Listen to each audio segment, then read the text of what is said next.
अनुसूचित जातीच्या आरक्षण उपवर्गीकरणाच्या लढ्यामध्ये बीडच्या पायी लॉंग मार्चमध्ये जो काही आता शिक्रापूर पुण्याला पोहोचलेला आहे, या शिक्रापूरवर काही जातीवादी मंडळींनी या लॉंग मार्चवर हल्ला केलेला आहे। या हल्ल्याचा आम्ही प्रथमतः जाहीर असा निषेध करतो। राज्याचे मुख्यमंत्री देवेंद्र फडणवीसांना आमचं आव्हान आहे की आपण हा पायी लॉंग मार्च चिरडण्यासाठी, याचा आवाज दाबण्यासाठी या जातीवादी लोकांच्या माध्यमातून आमच्या आई बहिणीवर, आमच्या बांधवांवर हल्ले करत आहात, तर हे कदापि या ठिकाणी आंबेडकरी समाज सहन करणार नाही।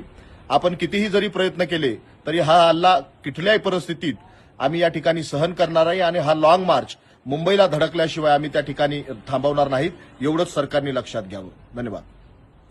जय भीम। जो बीडवरनं जो पायी लॉंग मार्च निघालेला आहे मुंबईच्या दिशेने, त्या लॉंग मार्चवर काही मनुवाद्यांनी आता थोड्या वेळापूर्वी हल्ला केलेला आहे व या पोलीस प्रशासन सोबत असतानाही हा असा भ्याड हल्ला होतोय।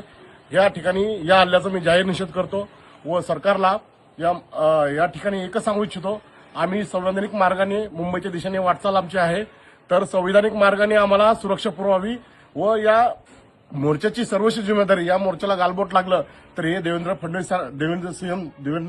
फडणवीसांची जिम्मेदारी राहील व गालबोट लागल्यास सर्व जनता तुम्हाला दाखवेल की पुढे काय होईल, त्याची तुम्ही भान ठेवावे। जय सप्रेम जय भीम। तुम्ही मोर्चावर, लॉंग मार्चवर किती हल्ला करा, पण आंबेडकरी समाज हा रबरासारखा आहे, तुम्ही जितका दाबाल तितकं उफाळून उठू। आम्ही सगळे छत्रपती संभाजीनगर औरंगाबादहून आता हजारो लोक लॉंग मार्चला जॉईन करतोय। मी महाराष्ट्रातील सगळ्या जिल्ह्यातील लोकांना सांगतो की संधी आहे, जर तुम्हाला इतकं दाबत असेल तर या सरकारचा निषेध करायला आणि सरकारला धडकी भरण्यासाठी चला लॉंग मार्च। आता भीमा गोरेगाव। जय भीम। तुम्ही कितीही लढवा युक्ती, तुम्ही कितीही लढवा शक्ती, तुम्ही कितीही करा रे हल्ला, लय मजबूत भीमाचा किल्ला। असे भ्याड हल्ले केल्यानं आम्ही घाबरणार नाही।